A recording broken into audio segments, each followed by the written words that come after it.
Hey everyone, my name is Arfan, owner of Grow Scale, and I am back with another expert interview. I have someone really cool, someone really awesome who's done quite a bit, and I'm super excited for this. I wanted to introduce everyone to Mr. Cliff Ravenscraft. And Cliff, how are you doing today, sir? Arfan, the answer to that question is that I have never been better, but it gets better every single minute of the day. Awesome. I love that so much. So, why I'm so excited to have this interview today, we're going to be talking about something that is near and dear to me, but I feel for so many others out there, those who are stuck in this place. So, we're talking about transitioning from employee to business owner and the essential mindset shifts needed to overcome fear and achieve lasting success.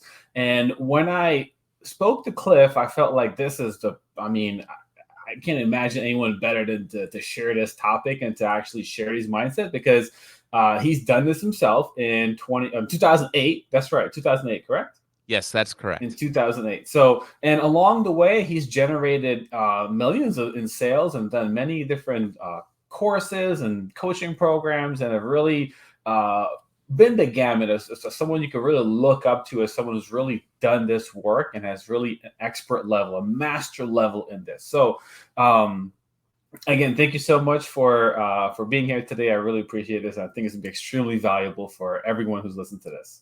Well, Arfan, I am super excited, my friend. This is one of my favorite topics, this idea of transitioning from the mindset of an employee to having that mindset of a profitable business owner. It did not come easy for me. It was a lot of hard-earned lessons along the way. And anytime I get an opportunity to share that with people who are at those aspiring stage or early stage entrepreneurial journeys, I love this opportunity. So I thank you. Awesome. So I want to kind of back up way back into 2008. I keep saying 20. I'm so used to saying 2024 and 2020. So 2008. What really inspired you to transition from? And you could talk about what you transitioned from. Of course, we'd love to hear that. But what inspired you to transition from being from the career you had, a lucrative career, into becoming a business owner? Sure. So for 12 years prior to full-time self-employment, I was an insurance agent. I sold auto, home, life, health, and business insurance in a Mm, family-run insurance agency started by my grandfather in 1937. So I was next in line to take over the family business. My mom and dad owned it at the time. ah, I was incredibly successful in sales. I was one of the top insurance agents in the United States on multiple different levels for different lines of business. And I figured this is what I'm going to do with my life until I discovered podcasting as a hobby. I was sitting around listening to various different podcasts once I was introduced to this technology in 2005. My wife was watching this show called Lost, and I'm like, mm, okay, I am hooked on whatever's going on this TV show. And lo and behold, there were 5 different podcasts devoted to the TV show Lost.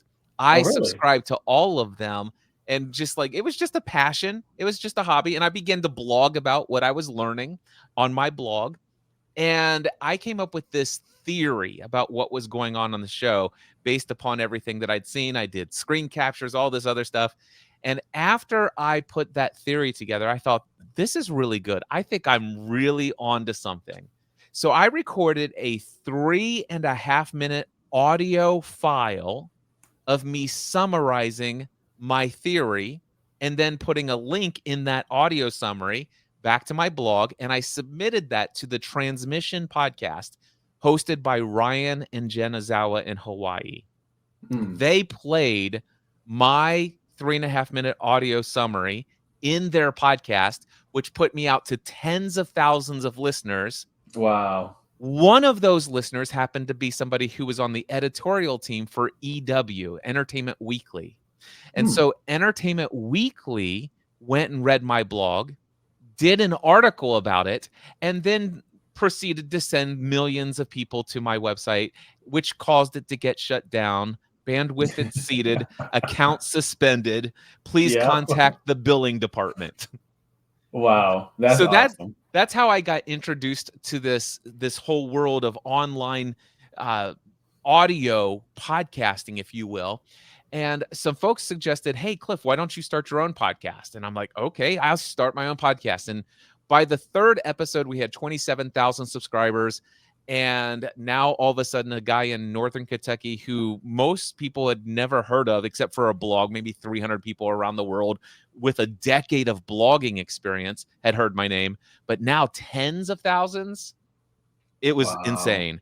And of course, the feedback that was coming in was pretty profound. People are like, wow, I really am resonating with what you and your wife are sharing in these podcasts.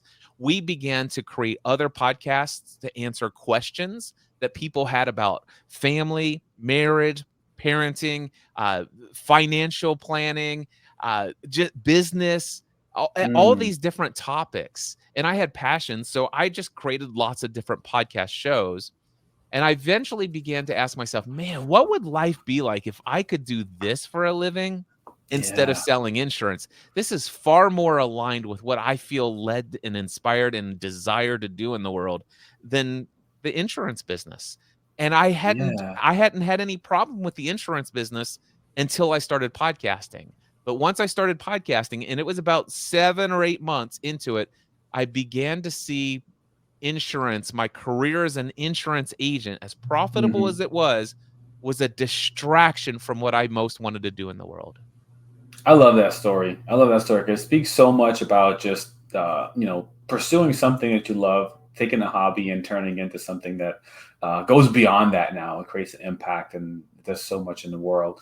And what was really interesting is that I feel like a lot of, including myself, when I was making the transition, a lot of stuff started coming up when I started putting business out there, started getting some traction in business, and thinking about, hey, making this full time transition. I started having a lot of just limiting beliefs and things like that come up. So I know we're going to talk a lot about the mindset and things like that. But were there points during this phase that you started identifying that you were maybe getting in your own way, or things were kind of coming up that you had to deal with, mindset wise, or just anything in general?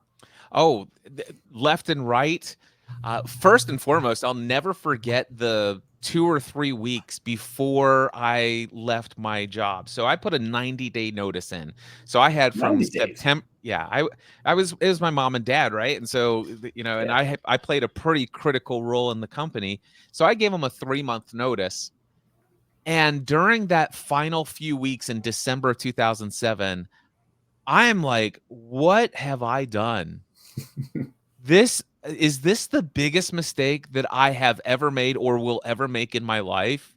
What I who am I to think that I could go out and make this hobby and turn it into a profitable full-time career? I have job Yeah. security like nobody's business, and this was right before the crash of 2008. And so even before the actual crash, people were getting laid off left and right That's in true. That's in the true. financial industries. And so it's like, what am I doing? And so I had so much fear. Was, quite frankly, I was worried about what other people would think of me, especially the people that I knew who had been laid off and they thought Mhm. their jobs were secure. And it's like, Cliff, what do you think you're doing? You're a sole income earner for your family. You have a stay-at-home mom, wife who is taking care of 3 young kids. What are you doing? Now, nobody actually said those things to me, but that was my fear. What are Yeah. other people going to think about what I'm doing? What will people Mm. say? What if I fail? What if I fail miserably? What will this Mm. mean to my ego if all of a sudden go and I have to go back and get my job back as an insurance agent, that I couldn't cut it in the world. There was all sorts of mindset related to that.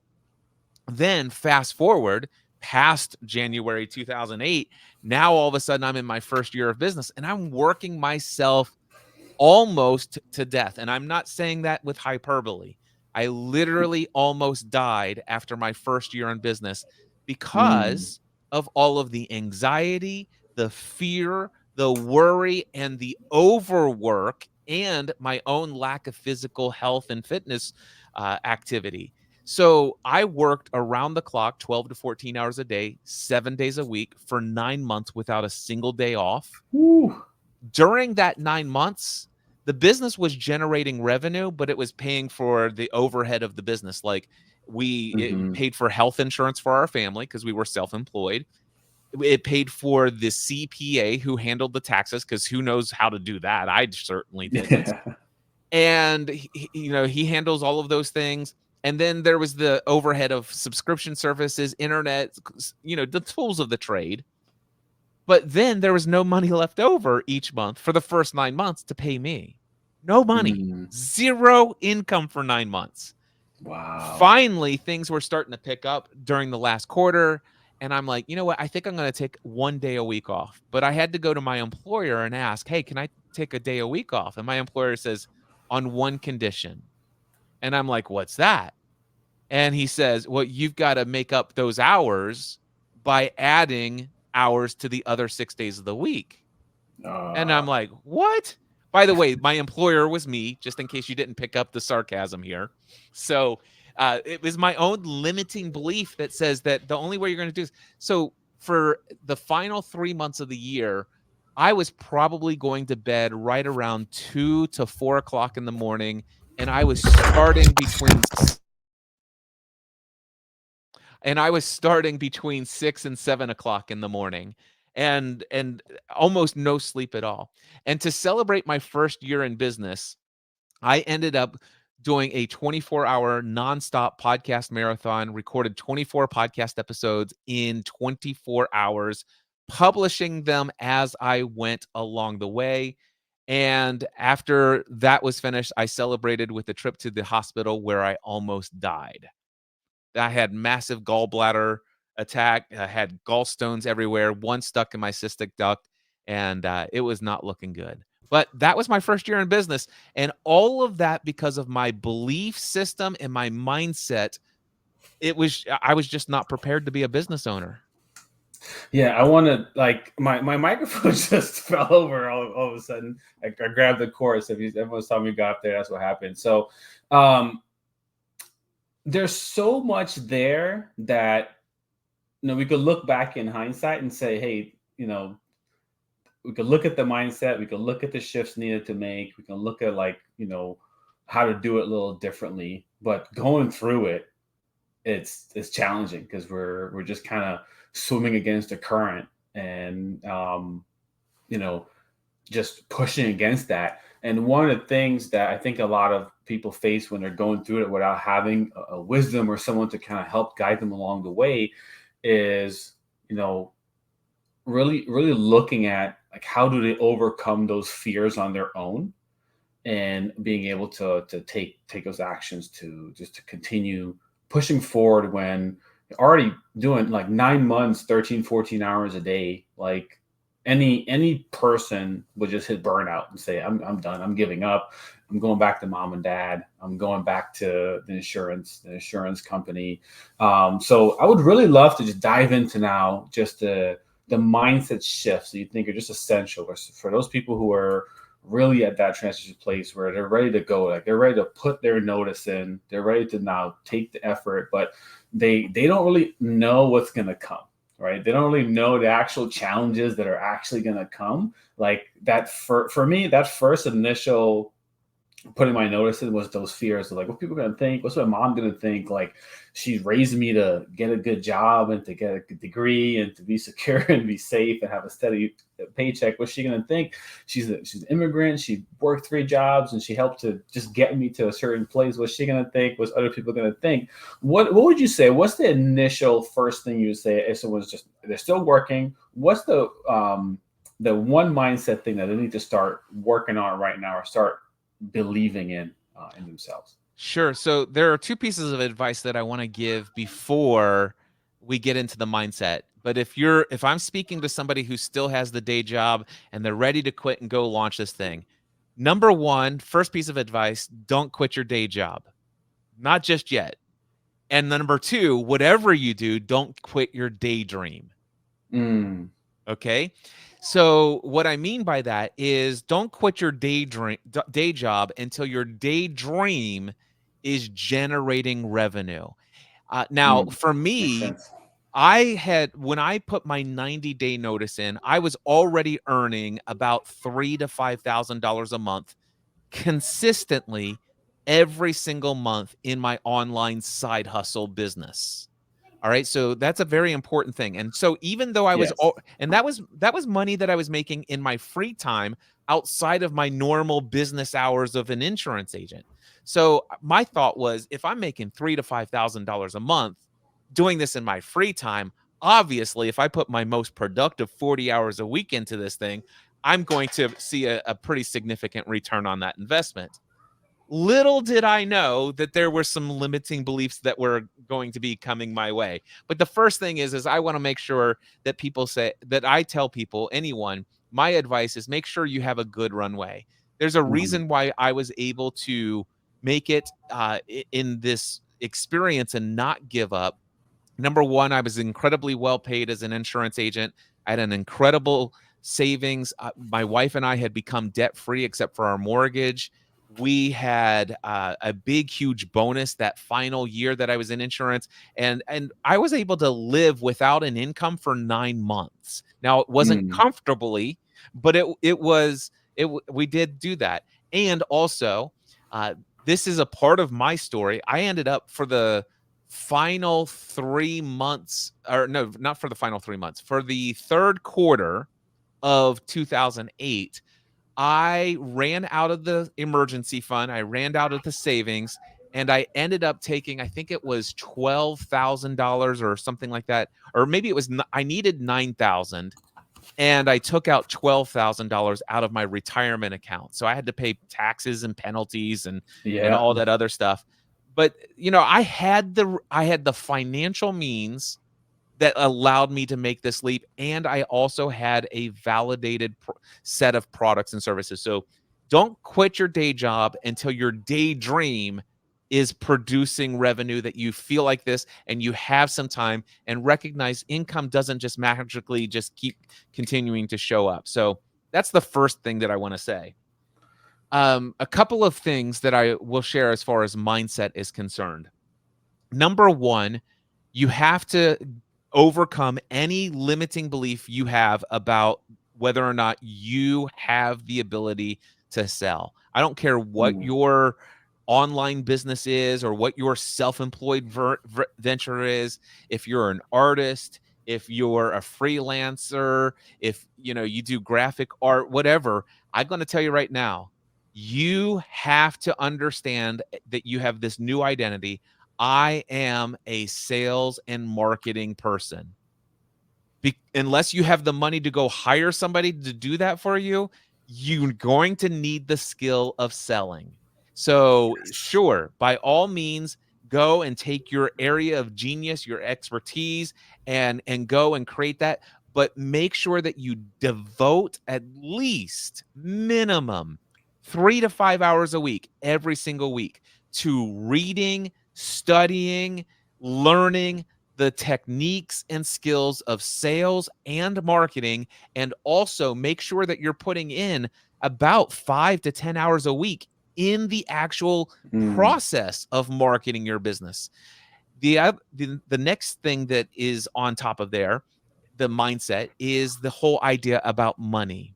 You're going to have to understand that if you've been paid, let's just say $20 an hour, your Yeah. employer would never have hired you for $20 an hour unless what you're doing in the business is worth at least 70, 80, 90, $100 an hour or more.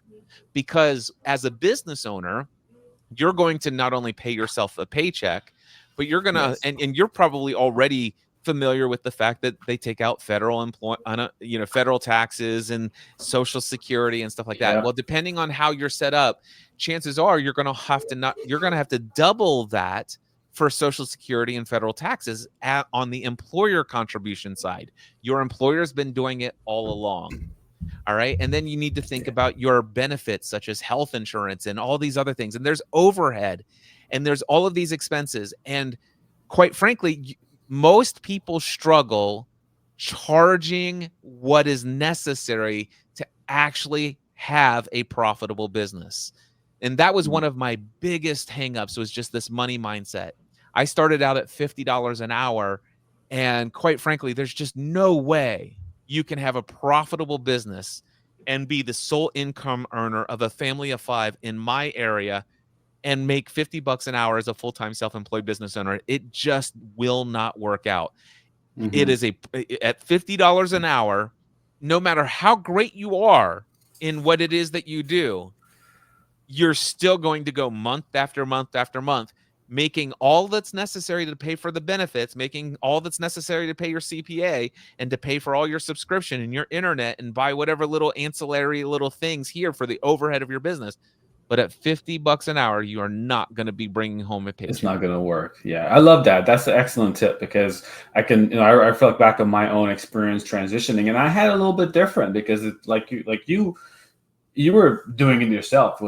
You were already working as insurance. You were building something on the side, so you're putting in the double timed hours into that. Whereas with my transition, my wife was the one building up the business on her side, and then I was supporting her. But the piece you mentioned about the finances, that was big because that gave us a lot of peace and security, knowing that we can transition. And that worst case scenario, we had 6 months. And if at the end of the 6 months, I can go back and get a job or something, like, go back into it. If worst possible case scenario, but that just having that peace of mind, that security, knowing that the business is already generating income, you're producing income, and not fully replace the salary, but it's producing enough income, and there's a cushion there, plays a big role in keeping that security. At least I know that was true for me. And you mentioned the sales, and one thing that comes up, and I hear this so much, especially when I talk to people who have not yet transitioned or are thinking about it. The common thing I hear is, I hate sales. I'm not a I hear it salesperson. all day, every day. And it's something where what you just mentioned about just taking that identity, I think, is super important. That's a big takeaway. Just if anyone listens, that's a big takeaway. Own the identity. That if you're saying you hate sales, stop saying that right now, because that's good. Would you agree with that? Like, stop saying change that Yeah. language around, use different words. You have to. As soon as you say I hate sales and you're actually looking to grow a business as a full-time self-employed person, if you say I hate sales, you're basically saying I hate getting new paid clients. I hate having people learn about who I am and what I can add, or how the products and services I have can add value to their lives. I hate eating. I hate paying my bills. I hate Mm, I hate being able to make ends meet. That because that wow. you are literally saying the same thing. If you hate sales and you're not willing to change your belief about your identity as being a salesperson, then stay with the day job and let somebody else do the sales. And you can just be the person that does your skill. Mm. I like that. I like that. Awesome. Okay, so we covered quite a bit so far. Anyone listening to think about transitioning, you got some golden nuggets from someone who's done this many many years ago, and also survived, right? Because when we think of having a lasting successful business, it's not just being able to survive the first year or the second. There's statistics out there in terms of most businesses. There's a large percentage of business that don't survive past 5 years, and an even larger percent don't even make it past 8 to 10 years. So when we think about now positioning and going into, like, hey, I want to do this, and I don't want to be the guy that goes 6 months later go back to a job, or 12 months later go back to a job. What are some other shifts that need to happen to kind of think more long term, and like, hey, I'm going to go at this for the long haul. I'm in it to win it. I'm not quitting this. I'm not giving up. What are some shifts that need to be made there? Yeah, there are three other shifts. The third shift, so we've already talked about money mindset, and we also talked about changing your identity about sales and Yes. your beliefs about sales. So the third one is self-discipline. Now, when I was an employee, which for those first 30 some odd years of my life, I would not have described myself as a self-disciplined person. uh, I pretty much had parameters of my most of my working life up to that point was, hey, you work Monday through Friday from this hour to this hour. If you Hmm. show up, you get paid. If you don't show up, you don't get paid.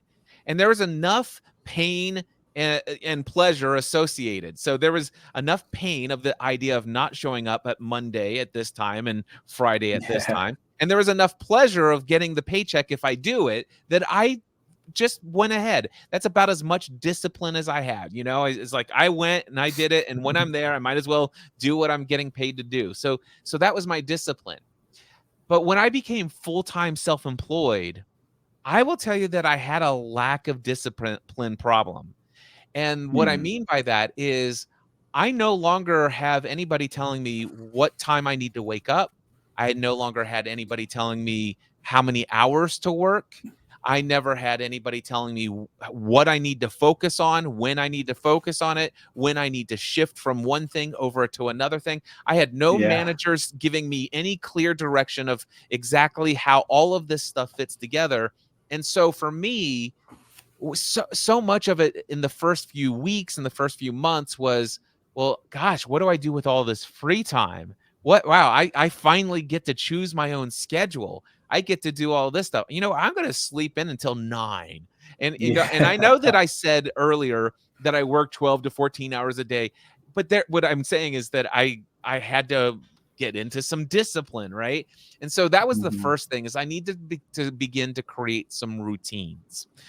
And, thankfully, I did. I eventually said, "Okay, wait a second. I need to treat this as though I am this, that I've got a job to do, that I am self-employed." Yes.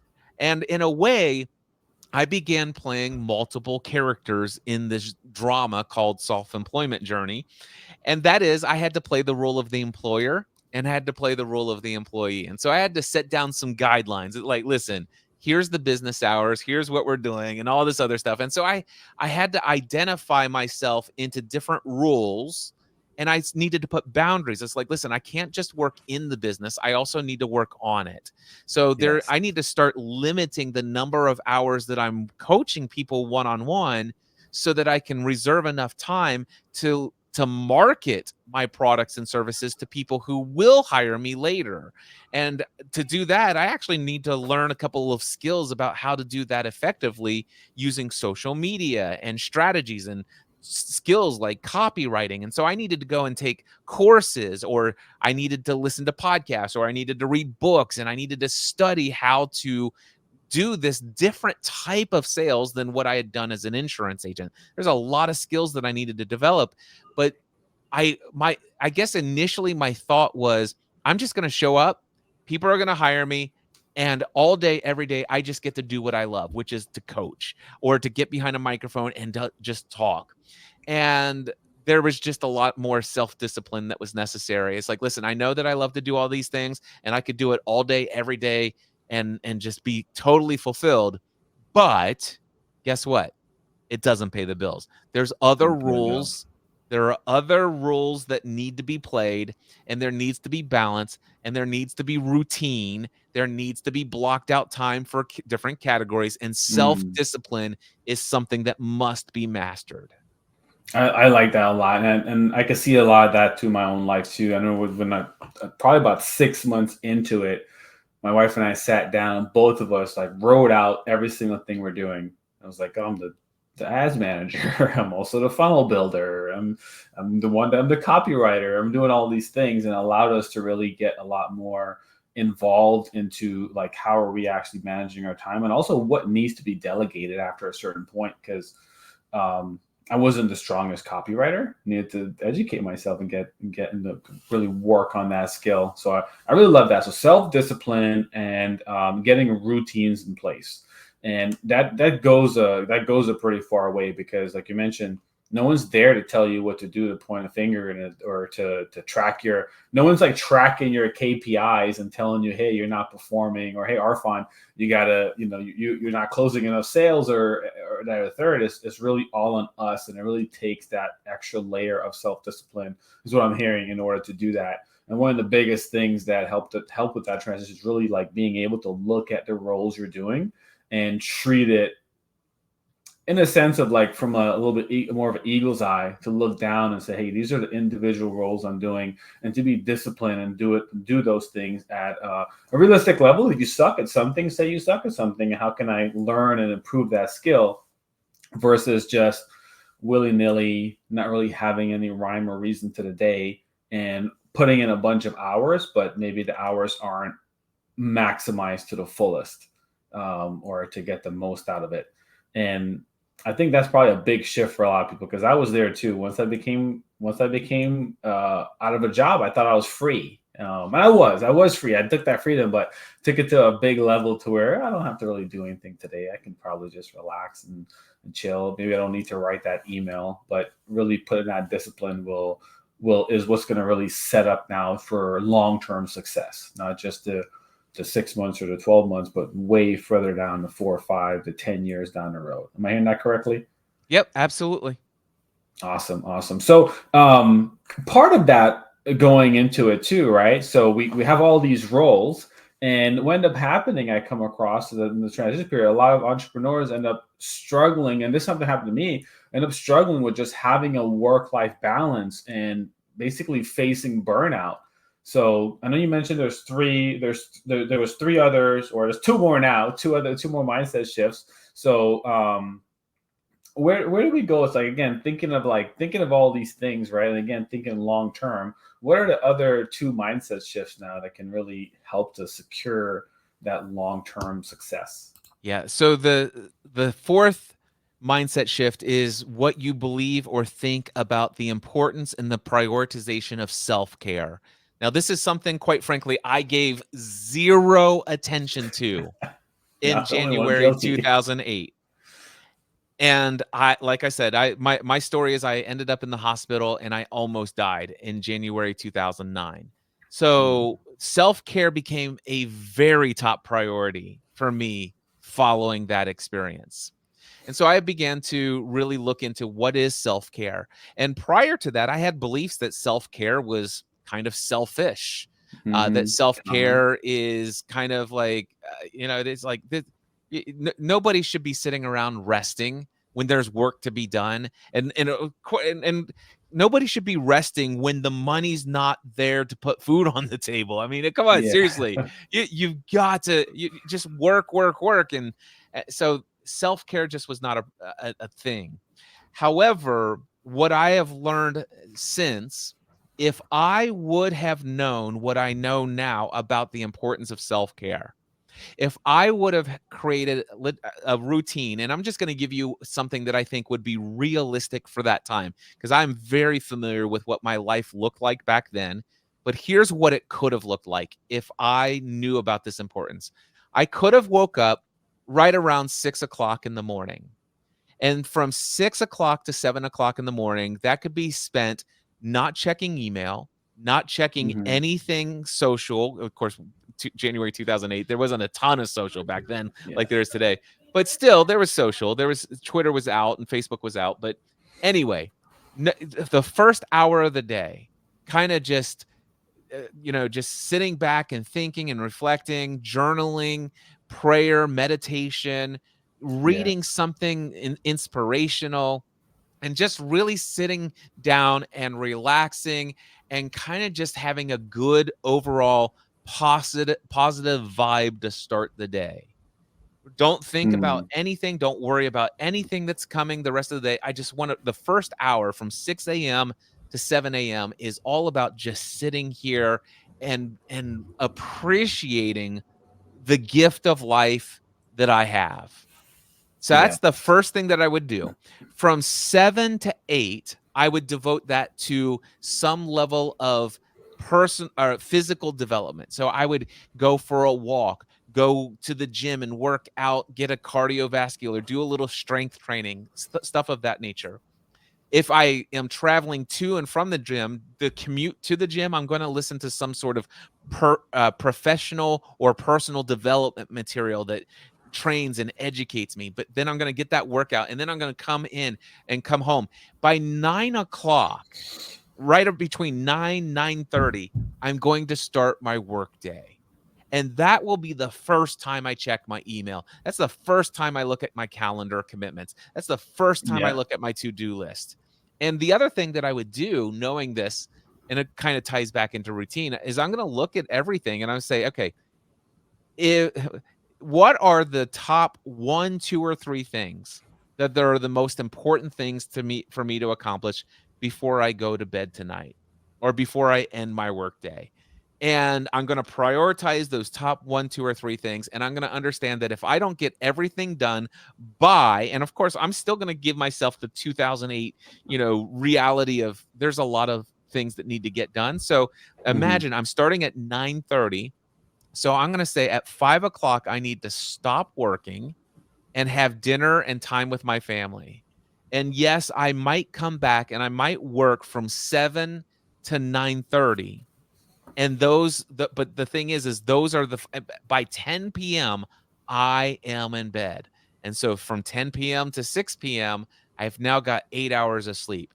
If I would have routinely done that, I absolutely am convinced I would not have experienced, I would have avoided 70 to 80% of the anxiety, the worry, the fear, and Hmm. the doubt and the lack of self-confidence, all of that because I just did not have a self-care routine.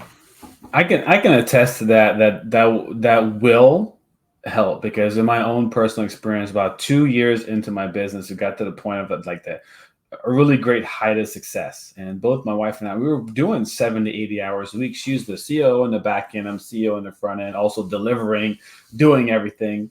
And it got to the point where there was no routine in my own life, and I ended up getting to 36% body fat, hitting depression, and I was clinically about to get to burnout. And one of the biggest thing was end up getting to a low in the business, and I went on a 2 day hike in the mountains. And like you Nice. said, like while there's money to be made, there's mouths to feed. You can't really, like, it's the hustle culture will tell you not to do that.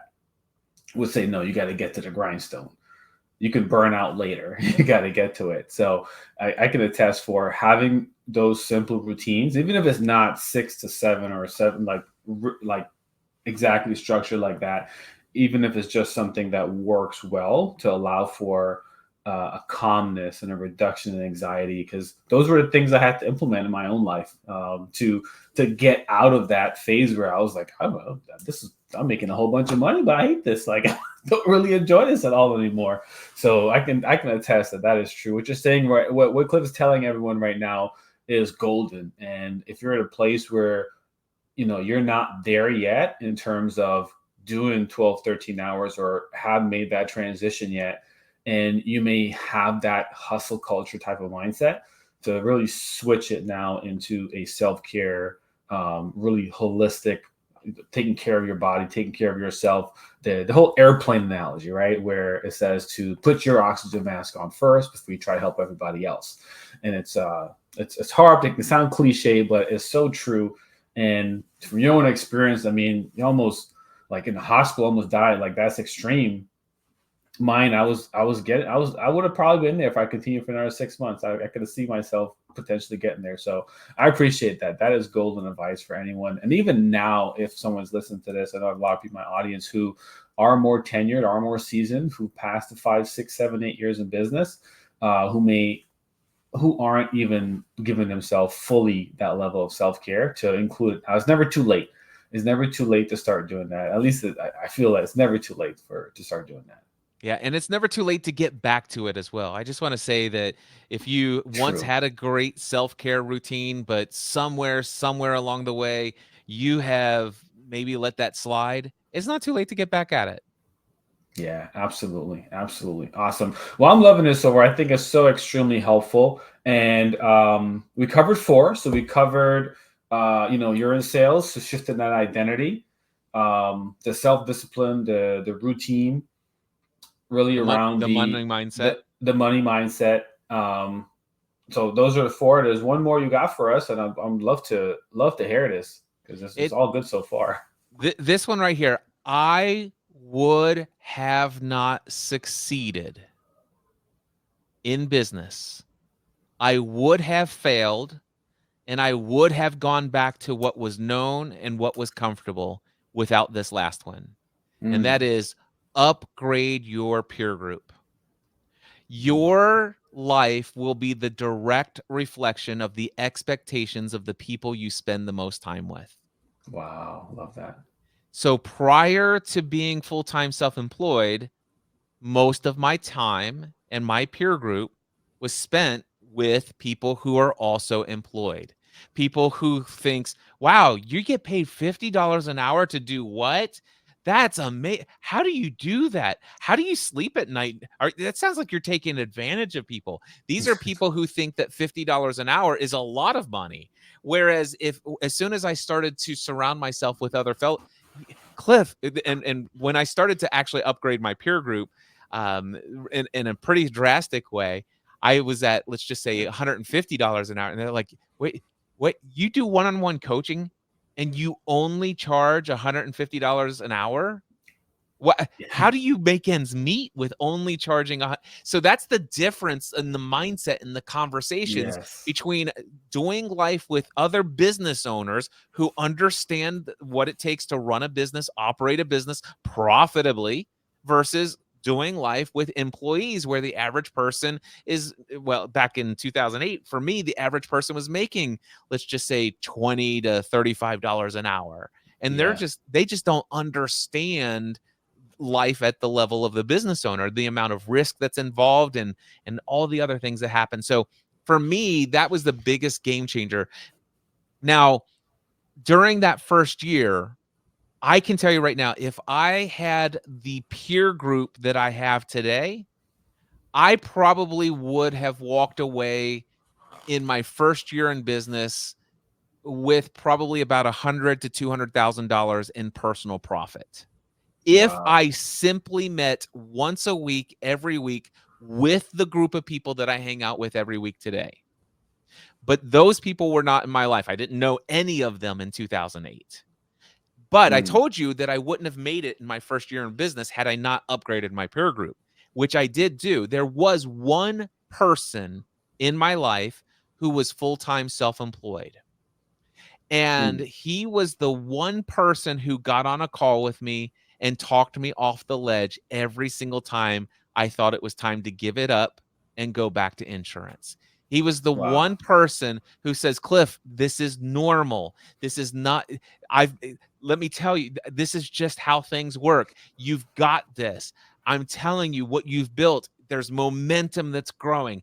You can't throw in the towel." And if I did not have this one person who was a business owner who had been through everything I'd been through, that if I didn't have him in my peer group, I wouldn't have stayed in business. That's Now, powerful. I did have another peer group that kind of up leveled a little bit. I started a Google group. All right. So this is old technology. I think they still have it today. Google Groups is still a thing. And this is a technology where you could put a bunch of people into like an email circle, Hmm. and you email this group, and every time you send an email, everybody gets an email in their inbox. And if you hit reply, everybody gets the reply. So that's what this tool does. It's kind of like online forums, except for it's all done in email. Yeah. So I created a personal peer group of people that I thought would support me. Now, some of them had business experience, but not necessarily full-time self-employed.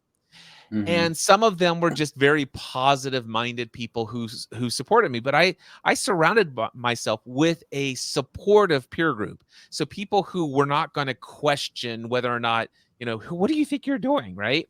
So I did build that. Interestingly enough, I told you there was a time in the third quarter of 2008. There wasn't enough money to put food on the table. I needed to take money out there. I mean, the business was still paying the overhead, but I need some food some money for the table. So I did take some money out of my retirement account. But another thing somebody suggested to me, "Cliff, why don't you apply for food assistance, food stamps?" And I'm like, "Oh, there's no way." That is like the way that I was brought up, that's just I couldn't do that, blah blah blah. And so uh I brought this up to my wife. She goes, well, why don't we do that? It'd be nice to have a consistent flow of food coming in Yeah. that would be kind of nice, Cliff. And I was like, so I went to the Google group, right? And this is the importance of a peer group. All right. So I sent an email and I said, guys, here's what the situation is. Here's the update. Here's how things are going. Somebody suggested that I apply for food stamps. What do you think? The first guy who responded said, that's it. Cliff, this is where I draw the line of my support. I can no longer, in good conscience, encourage you to consider this pursuit. You've crossed the line. I think it's time for you to go get your job back with your mom and dad. I was rooting for you, but it's clear that this isn't working out. You're 9 months in. By this time, my recommendation is, if you are at the place where you're thinking about this, it's time to head back to the insurance office. Mm. And that confirmed all of the fear and all of the worry and all of the doubt, everything. It confirmed everything. And if that was the only person that responded, I would have given up right then. But within about 3 to 5 minutes after that, the next person in this email group, there were 10 people. He was the first of the 10 to respond. Within just 3 to 5 minutes, the next person said, Cliff, before you do anything, remove so-and-so from this group. Mm. Next, after you've removed him from the group, go apply for food stamps. Here's why. The system was created for people like you. It was created as a temporary stopgap for somebody who could really use this. And quite frankly, all those years that you've been working as an insurance agent, you've paid way more in taxes into this system, and you'll never exhaust what you've already done. And here's the other thing, Cliff, what you've built, the momentum, everything you've got going on, you're going to earn more money. You're going to pay more taxes in 1 month than you will ever take from this system moving forward at some point. Go apply. And then everybody else, the other 8 people behind that, supported that. And they all said, yes, move the jerk from the group. So, and I did. I removed that person from the group. But this is the peer group. This is what I'm talking about. Without this encouragement, without these people who help me see it from outside of the perspective of my limiting beliefs, my fears, my feelings of insecurity, my feelings of lack of self-confidence, people who are able to help press me on towards what they see in me that sometimes I struggle to see in myself. Upgrade your peer group. So here are the 5. Work on your money mindset. I encourage you to get a book called Secrets of the Millionaire Mind by T. Harv Eker, E-K-E-R. This book will radically shift the way you think about money. The second one, understand that you need to shift your identity. You are in sales. If you are going to be full-time self-employed, you must learn how to sell effectively, and you must dedicate time to sales and marketing in your business. Number 3, self-discipline and routine. Block out your time, create some routines, and stick to it, and get as much help and accountability in this area as you possibly need. It doesn't matter if you have no self-discipline at all. I am proof that you can go from having no self-discipline to being an incredibly disciplined person. It can be done, and you must do it. And the 4th one is self-care.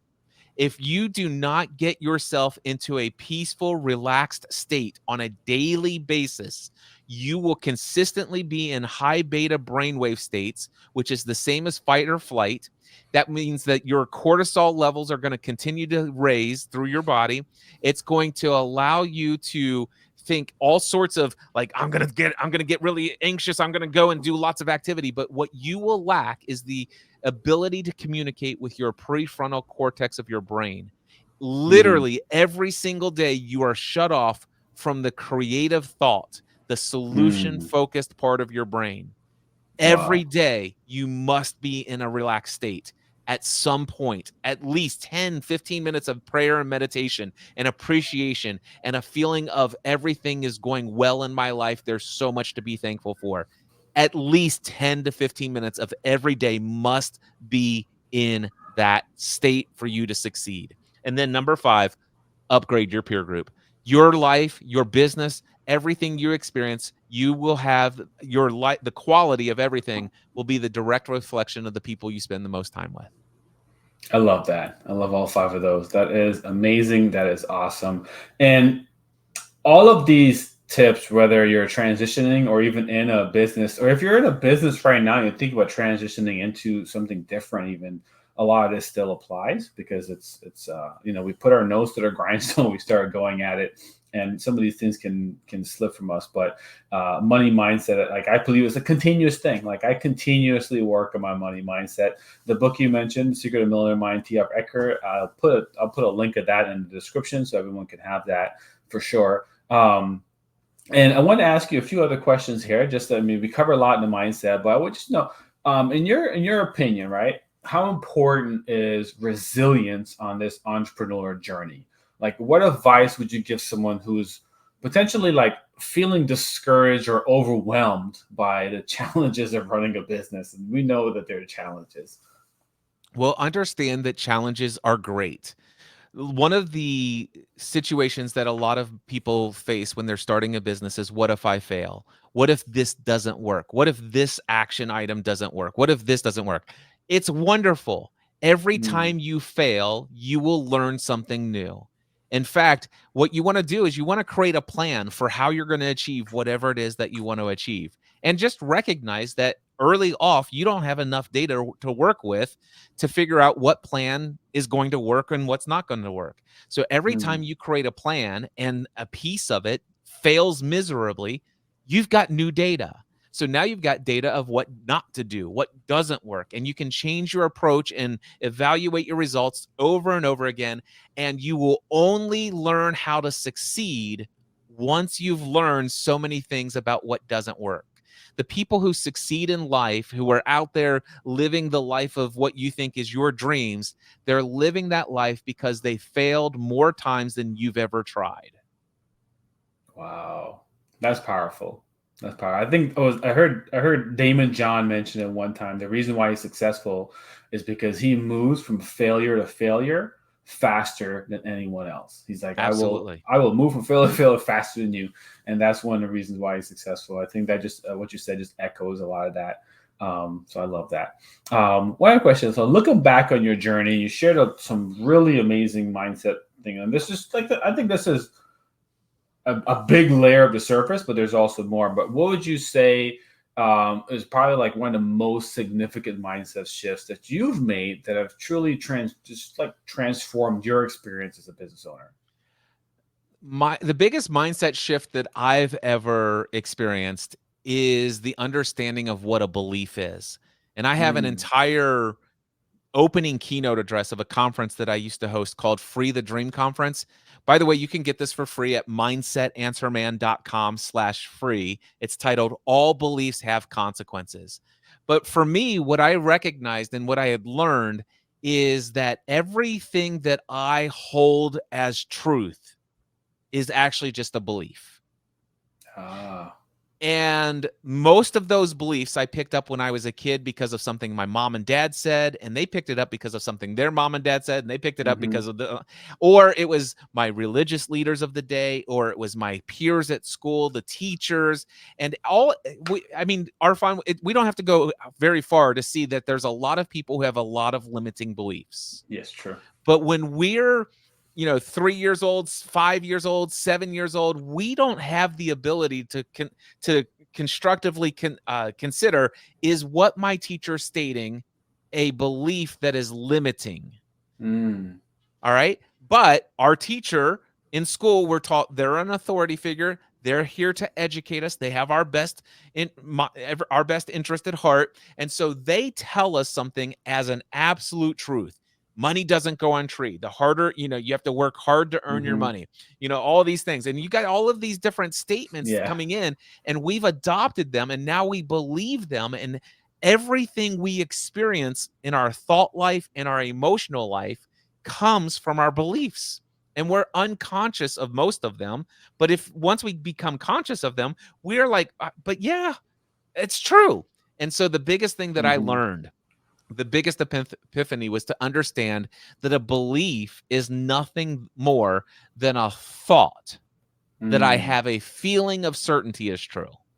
It doesn't mean that it's true. It's just that it's a thought that I feel certain is true. Another way of saying it is a belief is nothing more than a thought that I've had a habit of thinking.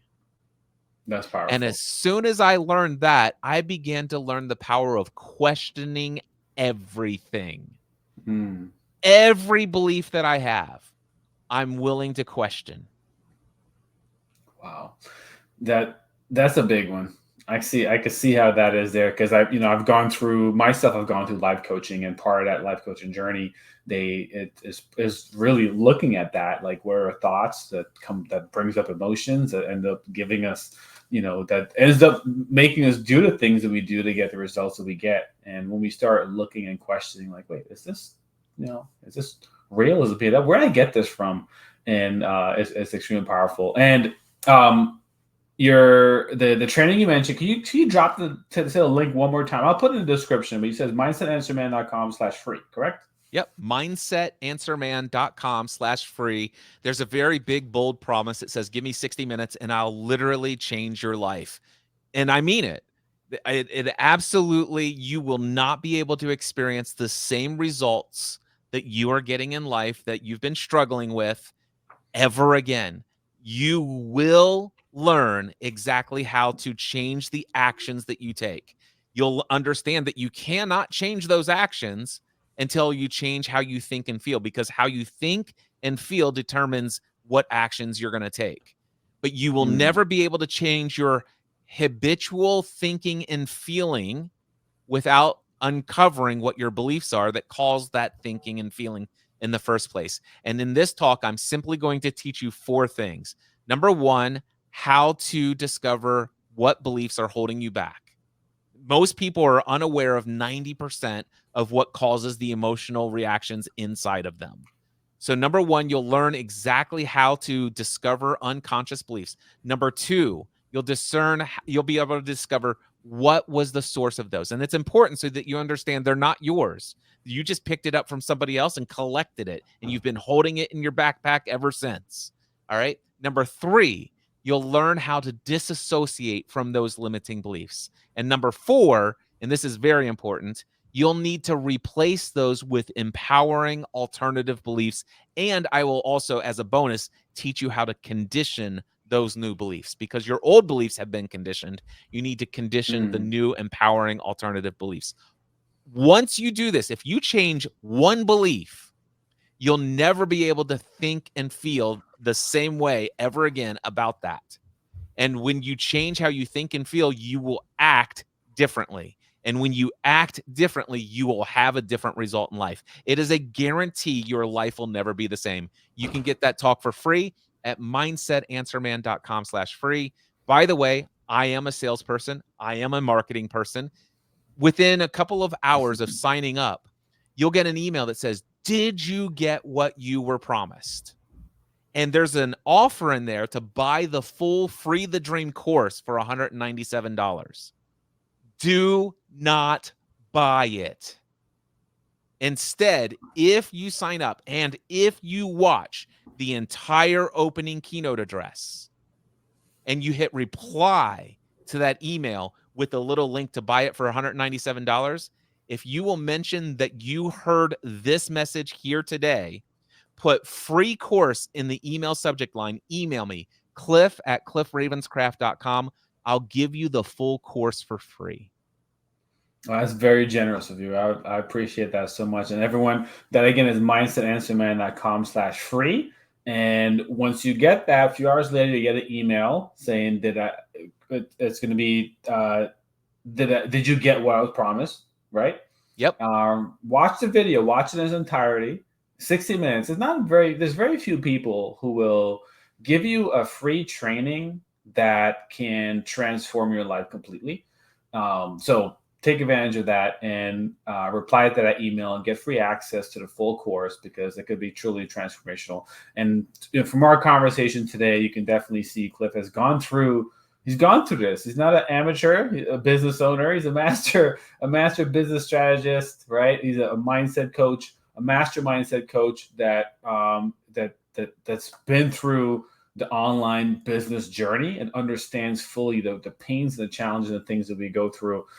So again, thank you so much. I'm so appreciative for your time today, for sharing these words of wisdom. I'm not sure if I expressed, but there's been golden nuggets that would drop left and right. So I appreciate that. Before we wrap up, before I let you go, is there final words of wisdom? And also, what's the best way for an audience or my audience listening to get in touch with you, or get a hold of you, or to take any next steps, or just considering just continue and listen to your message? Well, obviously, mindsetanswerman.com/free will get you into my email list, and I will continue to communicate with you there if you're open to that dialogue. And anytime you ever get an email from me, hit reply. You've got my ear. Awesome. And excellent. What was your other question? Did you ask me another question just now? Yeah. Any final words of wisdom? Final word of wisdom. The results that you are getting in life are absolutely perfect for the system of beliefs that you have. Wow. That's powerful. That's awesome. Well, hey, everyone, that wraps up my conversation today. I can probably sit and talk to Cliff for hours and hours and hours, and probably go many, many deep layers of the conversation. I love talking to business owners, love talking to tenured business owners, and I love talking to people with a positive outlook on life. And Cliff has all of these and above and plus more. So grab that free resource, mindsetandinstrument.com/free. Again, thank you so much for popping me today. Everyone, my name is Arfan, owner of Grow Automate Scale, where we help coaches leverage the power of Facebook ads so they can connect with their ideal clients and increase their impact in the world. If you have any questions for Cliff, don't forget to hit reply on the emails. And again, thank you so much. Hope you all have a wonderful rest of your day, and we'll catch you on the next interview. Thank you. Well, what a powerful conversation. I was so thrilled to be able to talk to Cliff, someone who I greatly admire, been following for quite a while, and has a wealth of knowledge. And something that's really interesting, and that some of my top takeaways, so to say, and why I say it's interesting is because it's things that as we go through the entrepreneurial journey, I could look back in hindsight and be like, oh yeah, these are, pivotal things, right? But so let me just talk about some of my top takeaways, right? So mindset shifts are crucial for transitioning from employee to successful business owner. And right, so Cliff shared 5 of the mindset shifts, right? And I think all these right here are extremely important things. So number 1, improving your money mindset.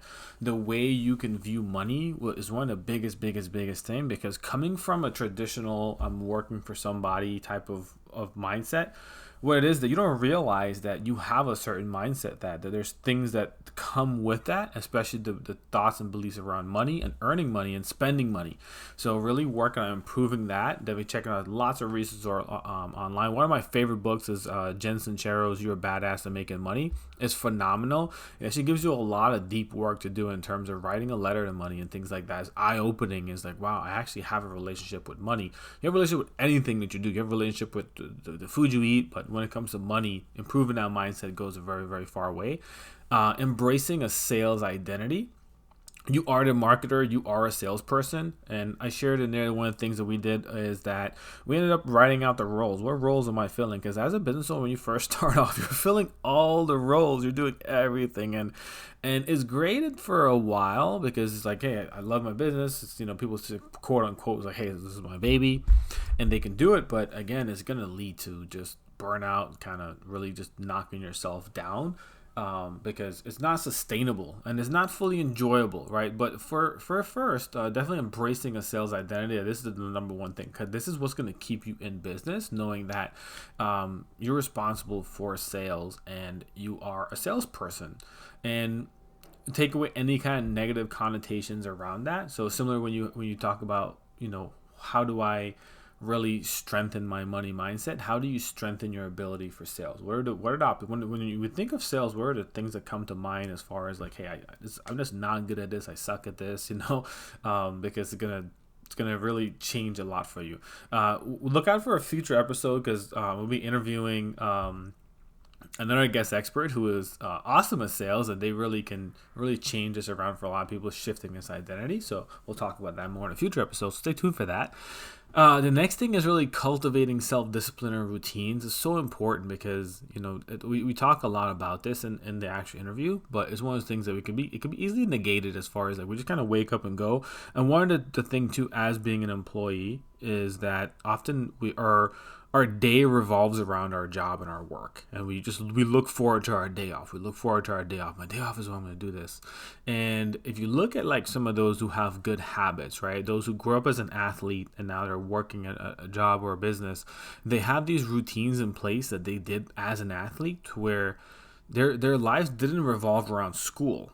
Right, so they already had a little bit of a foundation to where, like, hey, the job routine is a little bit different because now they actually have a life and they're going to be exercising, working out, hanging out with friends, things like that.